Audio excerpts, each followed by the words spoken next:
Deux professeurs du Neufeld avec moi, Isabelle Deleda, Isabelle Cordier, autour d'un projet concernant des Indiens, des Hopis d'Amérique du Nord. C'est un grand projet qui voit aujourd'hui le jour, place de la Bourse. Comment est né tout cela, Isabelle? Alors en tout cas aujourd'hui c'est vraiment la concrétisation d'un projet qui date à peu près 1 an. Et comment c'est né? C'est de fil en aiguille l'envie de découvrir une culture, de la faire partager aux enfants et d'associer des adultes pour donner une espèce d'écho avec leur création. Et aujourd'hui, on a la chance d'être accueillis dans cette belle salle, salle de la Bourse à Strasbourg, où on a pu donc présenter, mettre en valeur les créations des enfants. Donc on a vraiment la chance que ces travaux soient reconnus à leur juste valeur. Alors il faut savoir que les Indiens, les Hopis, ont une spécificité dans leur langue. Je ne sais pas si vous la savez.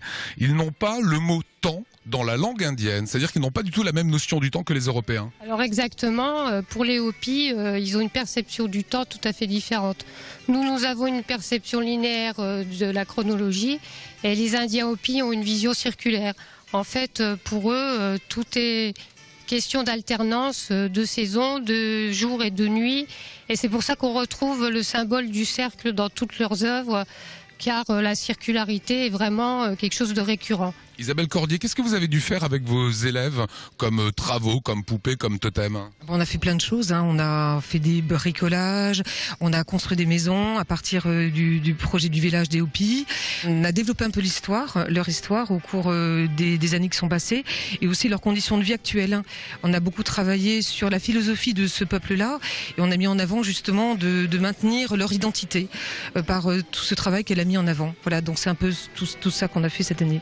Voilà. Aujourd'hui, vous exposez ici le salle de la Bourse. Vous vendez également ces poupées, ces totems? Alors tout à fait. On a la chance qu'une 30aine d'artistes créateurs se soient joints à notre projet au profit d'une association de défense des Hopis d'Arizona.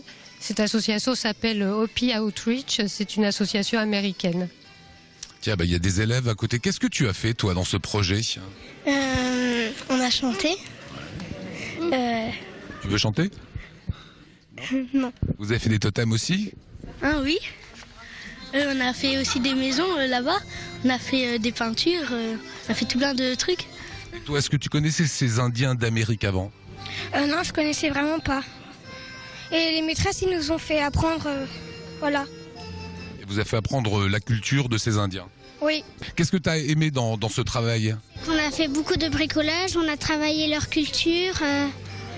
On a fait plein de choses. C'était intéressant. Oui. Merci en tout cas à vous. Merci pour ce travail qu'on voulait comme cela vous présenter sur Alsace 20.